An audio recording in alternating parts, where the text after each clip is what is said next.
당신의 꿈을 현실로 행복주치 다니쌤. 안녕하세요, 다니쌤입니다. 제가 오늘 말씀드릴 주제는요, 무주택자가 반드시 빚내서 집을 사야 하는 이유를 아시나요? 입니다. 네, 지금 주택이 없으신가요? 자, 그러면 지금 집을 살아야 될까요? 말아야 될까요? 또 집을 사야 한다면 언제쯤 사야 될까요?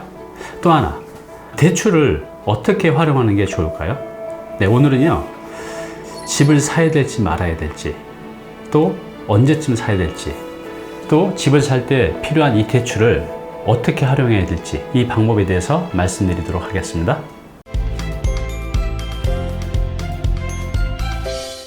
네, 제가 얼마 전에 올린 부동산 침체기에 무주택자 집 살까 말까, 자, 이 관련된 영상 올린 게 있는데요. 올 영상이 이 주제와 관련성이 있습니다. 그래서 이 영상 보지 못하신 분들은 아래 링크를 달아 놓을 테니까요, 먼저 보시고 오시기 바랍니다. 20년 전에 서울의 집을 보면요, 땅값이 비쌌을까요? 집을 짓는 비용이 더 비쌌을까요? 네, 대체로 내 땅 위에 이제 건물을 짓게 되면 그 당시만 해도, 20년 전까지만 해도 대체로 주거지역에서는 이 땅의 가격보다 집을 짓는 비용이 더 비쌌습니다. 자, 지금은 어떨까요? 네, 지금은 대체로 집을 짓는 비용보다 땅값이 훨씬 더 비쌉니다. 자, 그러면 왜 이렇게 됐을까요? 네, 그 이유는 하나입니다. 이 땅이라는 것은 이차원 평면에 공급이 굉장히 제한적이잖아요. 그러다 보니 지금 서울에 집을 지을 수 있는 땅들은 거의 없어져 가고 있죠. 근데 건축 자재들은 계속 만들어낼 수가 있잖아요. 그래서 지금 서울을 보면 집을 짓는 비용보다 땅값이 이제 훨씬 더 비싸다는 겁니다. 지금 제가 영등포하고 성북구에 지금 집을 짓고 있는데요. 여기 보면 제가 작년 여름에 계약을 했죠. 그러고 나서 지금 한 10개월 정도 지났는데, 영등포 같은 경우는 제가 평당 가격을 2,900만 원 정도에 매입을 했는데요. 지금 가격이 한 3,600에서 3,800까지 합니다. 거의 한 평당 8,900만 원 정도가 올랐어요. 거의 한 20% 이상이 오른 거죠. 또 성북구에 하고 있는 것은 제가 평당 1,100만 원 좀 넘게 매입을 했는데 지금은 1,500만 원 정도 합니다. 1년도 안 되는 기간 동안 가격이 20% 이상씩 올랐죠. 앞으로도 계속 올라갈 것입니다. 왜냐하면 땅이 없기 때문에 그래요. 계속해서 땅을 만들어낼 수는 없잖아요. 이 2차원 평면이라는 그 제한된 서울이라는 이 공간에 집을 만들어내야 되기 때문에 땅이 점점 희소 가치가 높아져 간다는 것이죠. 그래서 앞으로도 서울의 이런 토지 가격, 땅 가격은 계속 올라갈 수밖에 없습니다. 네, 저도 어찌 보면 작게나마 이 서울이라는 곳에 주택을 공급하는 일을 하고 있죠. 이렇게 이제 서울의 땅값을 보면요, 좀 전에 말씀드린 대로 공시 가격도 매년 올라가긴 하지만 실제 실물 가격은요, 거의 매년 5% 내지 10% 이상은 꾸준히 올라왔던 것 같습니다. 이렇게 토지의 가격도 매년 올라갈 수밖에 없고요. 또 건물을 짓는데 건축비가 들잖아요. 이 포진 건축비도 매년 5% 이상은 올라가고 있습니다. 자, 인건비 올라가죠. 자, 그러면 작년 집값보다 올해 집값은 더 올라갈 수밖에 없고, 또 올해 집값보다 내년에는 더 올라갈 수밖에 없다는 거죠. 공급자 입장에서. 근데 이것을 시장이 안 좋다고 해서 싸게 놓을 수가 없는 거죠. 왜냐하면 그러면 공급자는 망할 수밖에 없죠. 그래서 현실적으로 보면 주택 공급자 입장에서는 가격이 계속 높아져 갈 수밖에 없다는 거죠. 네, 그래서 요즘 상담을 하다 보면 가장 많이 질문하시는 게 집 언제 사야 될까요? 또 어디에 사야 될까요? 그리고 이제 또 하나가 대출을 받아야 될까요? 말아야 될까요? 또 대출을 받았다면 빨리 갚을까요? 늦게 갚을까요? 이런 질문들이 가장 많이 있어요. 자, 요거에 대한 답변을 좀 해볼게요.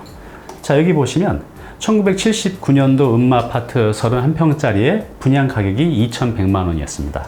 자, 79년도 우성아파트 33평이 2,300만 원이었고요.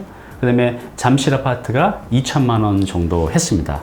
자, 이런 아파트들의 지금 가격이 10억대 후반에서 20억대 이제 중반 정도의 형성이 돼 있죠. 지금이 2019년도니까요. 거의 그 사이에 한 50배 정도가 오른 겁니다. 굉장히 많이 올랐죠. 네, 한번 생각을 해볼게요. 우리가 이 아파트가 3천만 원이라고 했을 때 내 돈 1,000만 원이 있어요. 그리고 2천만 원은 은행에서 대출을 받습니다. 한 30년짜리 장기 대출로 받았다고 생각을 해볼게요. 자, 그럼 이때 내가 이 대출을 돈이 모인 대로 빨리 갚는 게 나을까요? 아니면 천천히 갚는 게 나을까요? 네, 답은 천천히 갚는 게 좋습니다. 자, 왜냐하면 이 원금은 늘지는 않잖아요. 물론 이자는 냅니다. 그런데 내가 10년, 20년 지나면서 내 소득은 계속 늘어가게 되죠. 그러면 그 당시 2천만 원 갚는 건 굉장히 큰 부담이지만 내 소득이 늘어나면 늘어날수록 그것은 상대적으로 적어진 거죠. 제가 처음에 직장 들어갔을 때 연봉이 1,800인가 그랬어요. 근데 제가 퇴직할 때쯤 10년이 지나서는 제가 연봉이 한 7천 정도 됐을거든요. 거의 10년 동안 3배 정도 올랐어요. 그러면 제가 만약 이 당시에 연봉 2천만 원도 안 됐을 때는 이 2천만 원 빚이 굉장히 부담이지만 내가 10년 뒤에 연봉이 6천 정도 되면 그 2천만 원 갚는 것은 상대적으로 부담이 적습니다. 이게 왜 그러냐면 이제 인플레 때문에 그죠. 내 소득은 이제 계속 올라가는데 원금은 그대로 있기 때문에 늦게 갚을수록 유리한 겁니다. 그리고 그 사이에 이 집의 가격은 거의 50배 정도 올라가 있는 상태죠. 자, 그래서 우리가 이걸 보면서 알 수 있는 게 있어요. 자, 첫 번째, 서울 도심 역사권의 이런 주택 가격은 앞으로도 지속적으로 올라갈 수밖에 없다는 거. 왜? 공급이 제한적이기 때문에 그렇습니다. 또 인플레 때문에 그렇습니다. 자, 두 번째, 내 돈을 다 내서 집을 살 수 있는 급여소득자가 그렇게 많지 않을 거예요. 그래서 대출을 활용하죠. 이때 대출 원금은 내가 늦게 갚을수록 유리하다는 겁니다. 영상 보시다가 도움이 되셨다면 아래 구독과 알람 버튼 눌러주세요. 네, 그래서 오늘 제가 말씀드리고 싶은 내용을 결론을 말씀드리겠습니다. 자, 첫 번째, 자기 수준에 맞는 주택을 구입하자입니다. 최근에 분양한 서초 그랑자이 같은 경우는요, 지금 부동산 침체기에도 불구하고 최고 경쟁률이 700대 1에 기록을 했습니다. 지금 분양 가격이 다 9억이 넘기 때문에 대출이 되지 않는데도 불구하고 이런 이제 경쟁률을 만들어낸 거죠. 왜냐하면 서울은 공급이 적기 때문에 그래요. 제가 지금 이제 말씀드린 지역은 어디 지방을 말씀드리는 게 아니라 이제 서울에 한정돼서 이제 말씀을 드린 거예요. 그래서 서울에 사는 도시 근로자 같은 경우는 내 수준에 맞는 주택을 구입하는 게 좋습니다. 네, 두 번째는요, 대출을 활용하자입니다. 서울 같은 데를 보면 급여소득자가 내가 돈을 모으는 속도보다 항상 집값이 더 크게, 더 빨리, 더 많이 이제 올라왔다는 거죠. 앞으로도 그럴 것 같습니다. 그렇기 때문에 급여소득자는 적절한 내 수준에 맞는 대출을 활용해서 집을 구입하는 게 이제 중요한데요. 이때 이런 상품을 활용하면 좋습니다. 국민주택금융공사에서 하는 고정금리로 대출이 가능한 게 있는데요. 이 보금자리 대출이죠. 장기 대출이 가능해요. 요걸 이제 활용하게 되면 고정금리이기 때문에 원금은 그대로 있고 내가 적절한 이자만 내간다고 하면 좀 전에 말씀드린 대로 내 소득은 굉장히 높아져 가는데 원금은 그대로 있기 때문에 내 원금을 갚아가기가 좀 더 수월해진다는 거죠. 그래서 이런 대출 상품을 이용해서 대출을 하면 좋겠습니다. 네, 세 번째는요, 원금은 최대한 늦게 갚는다입니다. 이 이유에 대해서는 제가 좀 전에 말씀을 드렸잖아요. 자, 여기 보시면 지금 이제 한국의 통화량을 이제 보여주는 그래프인데요. 1980년대부터 쭉 보면 최근 2010년도 들어오면서 통화량이 더 많이 급증이 됐습니다. 즉, 인플레가 더 심해져 가고 있다는 거죠. 즉, 화폐 가치가 낮아져 가고 있는 거예요. 그래서 내 원금은 늦게 갚으면 갚을수록 유리한 이유가 이런 그래프를 통해서도 우리가 확인을 할 수가 있습니다.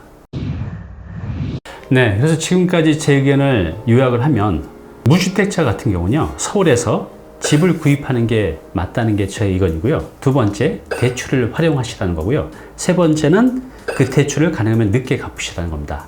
자, 그러면 이제 마지막 질문. 집은 언제 사야 할까요? 이게 이제 가장 큰 질문이실 거예요. 자, 그 질문에 대한 답은 이걸 통해서 이제 확인할 수가 있는데요. 주택가격 전망 소비자 동향 지수라는 게 있어요.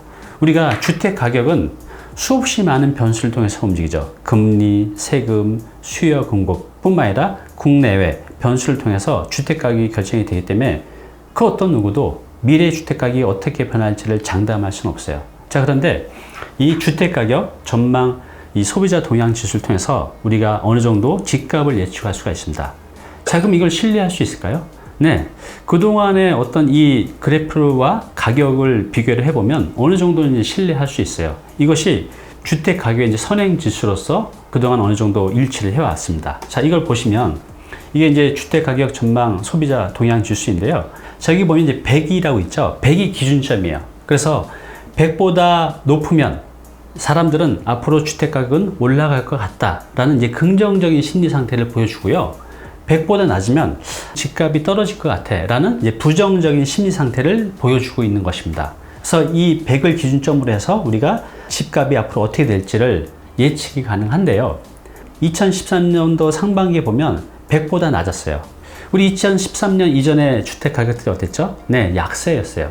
자, 그리고 여기 보시면 2013년 5월, 6월, 7월 들면서 100을 넘어서기 시작합니다.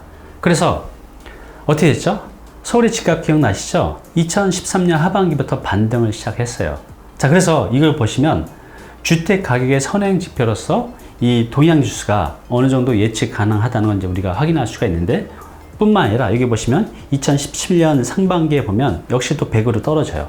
자, 이때도 우리가 주택 가격이 하락기를 경험했죠. 또 그러고 나서 2018년 하반기에 소비자 동향지수가 확 올라가는 걸 볼 수가 있어요. 자, 이때 가격이 굉장히 많이 올랐잖아요. 굉장히 짧은 시간에 서울의 집값이 엄청나게 올라갔죠. 그리고 지금 역시 이제 100으로 떨어져서 지금 주택 가격이 이제 약세인데요. 여기 보시면 다시 반등을 이제 하고 있습니다.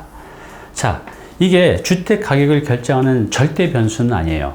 그렇지만 충분히 참조할 만한 이제 가치가 있다는 거죠. 또 이 그래프하고 주택 거래량 추이하고도 거의 맥락을 같이 하고 있는데요. 주택 거래량이 많아진다는 것은 수요자가 많아진다는 것이고, 또 그거에 따라서 가격이 올라가는 패턴을 보이는데, 주택 가격 전망 CSI 지수하고 또 그 거래량 지수하고 일치하는 걸 이제 볼 수가 있습니다. 그래서 오늘의 질문, 집을 언제 사야 할까요? 이게 절대 변수는 아니지만 이걸 충분히 참조할 가치가 있다는 겁니다. 이걸 여러분들이 검토하셔서 집을 구하는 타이밍을 정하셨으면 합니다. 네, 그럼 지금까지 말씀드렸던 내용을 다시 요약해 보겠습니다. 자, 첫 번째, 내 형편에 맞는 주택을 구입하자입니다. 우리의 미래의 주택 가격은 예측할 수 없지만 서울 같은 경우 공급이 굉장히 제한적이기 때문에 과거에도 그렇지만 앞으로도 어느 정도 패턴으로 올라갈 것으로 예상이 됩니다. 자, 두 번째는요, 대출을 활용하자입니다. 단, 대출을 받을 때 원금은 최대한 늦게 갚고요. 그 상품 중에 제가 좀 전에 말씀드린 주택금융공사에서 하는 보금자리 대출을 이제 활용하시면 좋을 것 같습니다. 고정금리로 우리가 대출을 받는 게 가능하거든요. 마지막 세 번째는요, 타이밍인데 주택가격 전망 소비자 동향지수의 추이를 통해서 내가 어느 타이밍에 집을 매입할지를 요걸 통해서 참조해서 결정하시기 바랍니다. 네, 오늘은 무주택자의 주택 구입, 또 대출, 또 타이밍에 대해서 이제 말씀드렸습니다. 앞으로도 부동산 투자, 또 재테크 관련해서 투자 지역, 또 투자 상품, 또 투자 방법과 타이밍에 대해서 계속 공유해 가겠습니다. 감사합니다.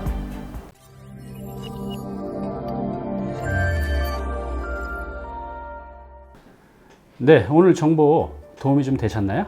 앞으로 이런 정보 계속 받아보실 분은요, 여기 구독 부탁드리고요. 그 다음에 오른쪽은 제가 추천하는 영상입니다. 꼭 한번 보시기 바랍니다.